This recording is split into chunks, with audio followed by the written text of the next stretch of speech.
మహాభారతం చెప్పించుకుందాం, పిల్లలకి చెప్దామనే ఆలోచన విదేశాల్లో ఉంది కానీ మనకు లేదు సార్. సాంబశివరావు గారు సార్ మాట్లాడమంటారా? Yes sir. సాంబశివరావు గారు, ఇప్పుడు గతం 6 రోజుల నుంచి ఈ ప్రసాదం వీటి నాణ్యత గురించి మనం మాట్లాడేసాం. మీరు అడిగిన మొదటి 2-3 పాయింట్స్ కి నేను సమాధానం చెప్తాను. ఒకటి, ఇప్పుడు ఏం చేయాలి? జరిగిపోయింది. ఇప్పటి నుంచి ఏం చేయాలి? తిరుమల తిరుపతి దేవస్థానం పవిత్రాన్ని ఎట్లా కాపాడాలి, ఆ స్వామి ప్రాశస్తత, ఆ స్థల వైభవం ఎలా కాపాడాలి, వీటిని గురించి మనం కొంచెం లోతుగా మాట్లాడదాం. వీటి గురించి ముఖ్యంగా చెప్పాలంటే గత పాలకులు చాలా దుర్మార్గాలు చేశారు. ఒకటి కాదు, చాలా ఉన్నాయి చెప్పాలంటే. ఎందుకంటే మీకు తెలిసే ఉంటుంది, వెంకటేశ్వర స్వామి ఆ స్థల వైభవం ఎంత ఘనమైంది, ఎందుకు 20 గంటలు 30 గంటలు ఇబ్బంది పడాల్సి వస్తుంది అని తెలిసినా 60 అడుగుల నుంచి దూరంలో నుంచి 120 నిమిషాలు ఉండేటప్పుడు నెట్టేసినా, లాగి నెట్టి పడేసినా అయినా దర్శనానికి మళ్ళీ వస్తున్నారంటే ఆ 7 కొండల వాడు, ఆపదల ముక్కడు వాడు కోరికలు తీరుస్తాడని ఒక నమ్మకంతో, ఆ బలమైన నమ్మకంతో ఎన్ని ఇబ్బందులు పడైనా సరే 30 రోజులు కాదు కదా, 30 గంటలు కాదు కదా, 35 గంటలైనా వెయిట్ చేస్తాం, స్వామి దర్శనం చేసుకొని పోతాం. క్షణకాలం పాటు, క్షణం కూడా కాదండి, నిమిషానికి 120 మందిని ఒకరు పుష్ చేస్తే, ఒకరు పుల్ చేస్తే 60 అడుగుల దూరం నుంచి మహాలఘు అని ఒక దుర్మార్గం ఆలోచన పెట్టిన వ్యక్తి ధర్మారెడ్డి గారు. సరే, ఇవన్నీ మనం మాట్లాడుకుంటూ పోతే చాలా ఉన్నాయి.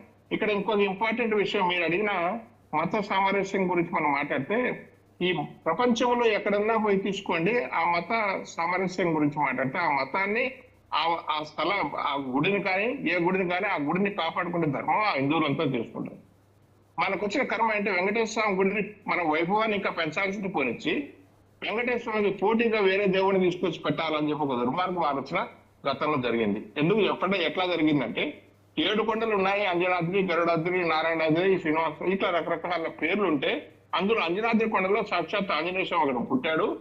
బర్త్ ప్లేస్ ఆంజనేయ స్వామికి అంజనాద్రిలో జరిగింది. కాబట్టి ఆంజనేయ స్వామి గుడికి ఇక్కడ 100 కోట్లతో మనం గుడి కట్టాలి అని చెప్పి భారతదేశంలో ఉండే మఠాధిపతులు, పీఠాధిపతులు పిలిపించి పెద్ద చర్చలు పెట్టి ఎలాగైనా ఇక్కడ ఆంజనేయ స్వామి గుడి కట్టాలని ఒక దుర్మార్గమైన ఆలోచన వస్తే రాజశేఖర్ చెప్పిన 2 కొండలను పక్కన పెడితే అదేదో మళ్ళీ వాళ్ళు విత్డ్రా చేసుకున్నారు. దానికి కావాల్సిన ప్రతిఫలాన్ని వాళ్ళు అనుభవించారు. ఆ అనుభవించినా కూడా బుద్ధి తెచ్చుకోకుండా మళ్ళీ అంజనాద్రిలో కొండ కట్టాలని ఎన్ని ప్రయత్నాలు చేశారు సాంబశివరావు గారు. చివరికి బోర్డులో 100 కోట్ల రూపాయల బడ్జెట్ కూడా ఛాన్స్ చేశారు. అది వెంకటేశ్వర స్వామి ఆపించుకున్నాడు. దానికి ఎంత ప్రయాసపడిందో ఆల్మోస్ట్ దగ్గర 1 సంవత్సరం చేశారు. ప్రసాదాలు ఎంత పవిత్రంగా ఉండాల్సిన ప్రసాద తయారీకి నాణ్యతకి ఒక దిట్టం ఉంటుంది. ఈ దిట్టము మనం భారతదేశంలోకి బ్రిటిష్ వాళ్ళు ఉన్నప్పుడు కూడా ఫిక్స్ చేశారు. బ్రిటిష్ వారు ఫస్ట్ బుక్ రాశారు. ఆ బుక్ లో రాశారు వాళ్ళు ఆ దిట్టం అనేది పురాతనమైంది, ఆ దిట్టాన్ని మనం కాపాడుకుంటూ రావాలి అని. ఆ దిట్టంలో వాళ్ళు మెన్షన్ చేశారు, ఒక లడ్డు తయారు కావాలంటే ఆ లడ్డు కావాల్సిన ఇంగ్రీడియంట్స్ అంటే ముడి పదార్థాలు ఏమేమి ఉండాలి, నెయ్యి ఎంత ఉండాలి, జీడిపప్పు ఎంత ఉండాలి, క్యాష్ ఎంత ఉండాలి, ఎలాచి ఎంత ఉండాలి, కుంకుమ పువ్వు ఎంత ఉండాలి, ఇలాగ అన్ని రాసి పెట్టిన దిట్టాన్ని ఆ దిట్టాన్ని కూడా మార్చి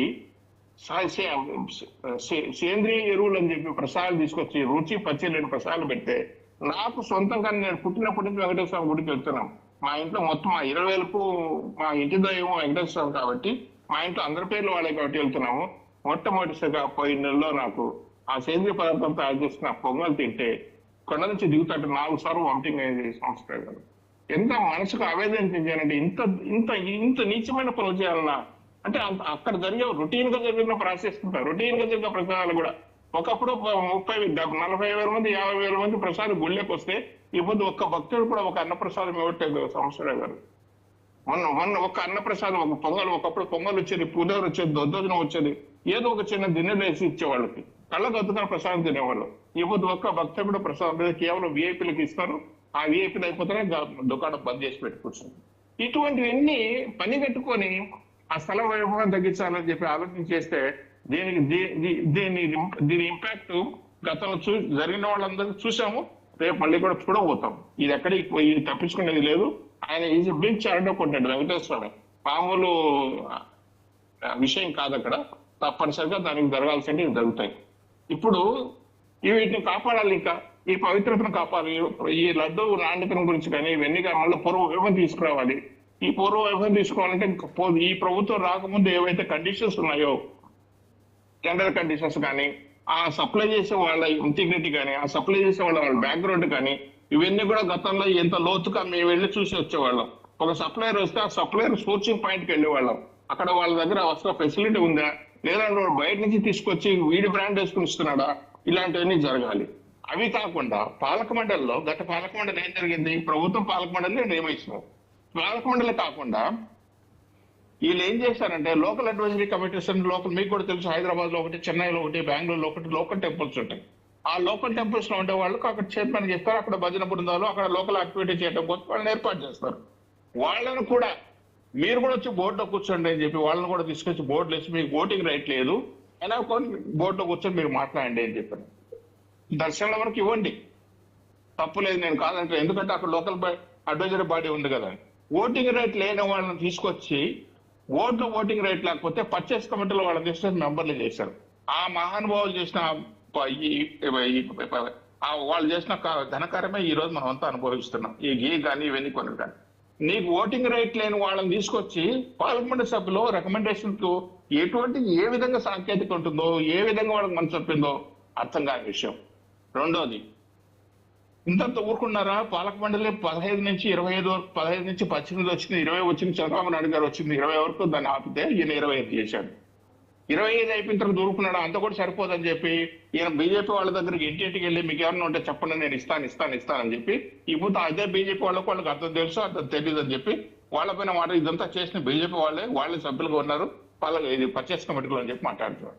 అంతటా కాకుండా 52 మంది స్పెషల్ నేను ఇది అడ్వైజర్స్ అని చెప్పి తీసుకొచ్చారు. మహానుభావులు కోర్టు, హైకోర్టు ఇంటర్ఫీరింగ్ కాబట్టి 52 మంది లేకుండా పోయారు. లేకుండా పోతే 52 మంది, 25 మంది మొత్తం 100 మంది అయిపోతే అన్నమయ్య భవన్ సరిపోయేది కాదు. ఏ ఆస్థాన మంటపంలో ఎక్కడో పాలక మండలి సమావేశం పెట్టాలి. అంటే ఇది మొత్తం ఏంటంటే దీని మొత్తం మనం ఓవరాల్ గా చూసుకుంటే వెంకటేశ్వర స్వామి ఆ వైభవాన్ని తగ్గించాలి, ఆ స్థల ప్రభావాన్ని తగ్గించాలి అనే ఒక దుర్మార్గమైన ఆలోచన వాళ్ళ మొదలు ఎందుకు వచ్చిందో నాకైతే తెలియదు. కానీ ఆ వచ్చిన ఆలోచన ప్రకారమే దానికి ఇవన్నీ జరిగినాయి.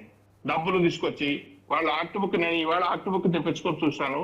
ఈ యాక్ట్ బుక్ లో ఎటువంటి అమెండ్మెంట్ చేశారంటే, దేవుని సొమ్ములంతా భగవంతునికి వచ్చే డబ్బులన్నీ నేషనల్ బ్యాంక్ లో డిపాజిట్ జరిగేటివి. ఇంతవరకు కూడా ఎన్నో ఏళ్ళ మనకు ఊహ తెలిసినంత వరకు బ్యాంక్ లో డిపాజిట్ ఒకే ఒక సందర్భంలో ప్రైవేట్ బ్యాంక్ లో జరిగినాయి. దానిపైన చాలా ఇరిటేషన్ వచ్చింది. వీళ్ళు వచ్చిన తర్వాత స్వామి భూములు అమ్మాలని చెప్పి ప్రయత్నం చేశారు. దాన్ని కూడా అప్పుడు అజిటేషన్ చేశాం. అందరూ అజిటేషన్ చేస్తే దాన్ని ఆపాల్సి వచ్చింది. దేవుడి డబ్బులు తీసుకుపోయేసి, దేవుడి డబ్బులు గవర్నమెంట్ సెక్యూరిటీస్ లో పెట్టాలనే బోర్డు ఆజ్ఞామని చేశారు.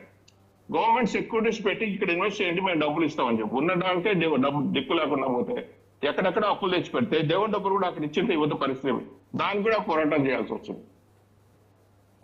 ఈ రెండు కాకుండా ఈ సెక్యూరిటీస్ డబ్బులు వీటి గురించి కాకుండా ఎంత దుర్గమానమైన ఆలోచన అంటే, ఉండిలో వచ్చిన డబ్బుల్లో మాకు 5% తిరుపతి డెవలప్మెంట్ కి ఇవ్వండి అని చెప్పి. ఎందుకంటే ఆయన కొడుకు మున్సిపల్ కార్పొరేషన్ వైస్ చైర్మన్ కాబట్టి ఇక్కడ డెవలప్మెంట్ కి 5% ఇవ్వండి. ఎందుకంటే కొండకి వెళ్ళే వాళ్ళు తిరుపతి మీదకి వెళ్తారు కదా. తిరుపతిలో ప్రతి రోడ్డు దేవస్థానం మెయింటైన్ చేస్తుంది, తిరుపతిలో ప్రతి హాస్పిటల్ దేవస్థానం మెయింటైన్ చేస్తుంది, తిరుపతిలో ప్రతి యూనివర్సిటీ దేవస్థానం మెయింటైన్ చేస్తుంది, అన్ని కాలేజెస్ దేవస్థానం మెయింటైన్ చేస్తాయి, ఎంప్లాయీస్ కంటే అన్నదానము దేవస్థానం ఇస్తుంది, ఇన్ని కాటేజ్ ఇన్ని కట్టి దేవస్థానం ఇస్తుంది. ఇవన్నీ కాకుండా ఏ అయితే కాటేజ్ తిరుపతిలో ఉన్నాయో, శ్రీనివాసం కానీ, విష్ణు నివాసం కానీ, పద్మావతి గెస్ట్ హౌస్ కానీ, తిరుపతిలో ఉన్న పద్మావతి గెస్ట్ హౌస్, ఇవన్నిటికి కూడా మున్సిపాలిటీ ట్యాక్స్ కడతారు. అయినా మాకు 5% ఇవ్వాలని దుర్మార్గం ఆలోచన తీసుకొచ్చి బోర్డు ప్రపోజల్ పెట్టి 5% కాదు 10% తీసుకోండి అని చెప్పి మాట్లాడినారంటే వీళ్ళకు దేవుడు అంటే భయం. రమణ గారు, ఇప్పటి వరకు చాలా మంది అనుకుంటున్నట్టుగా, భక్తులు అనుకుంటున్నట్టుగా, ప్రభుత్వాలు అభిప్రాయపడుతున్నట్టుగా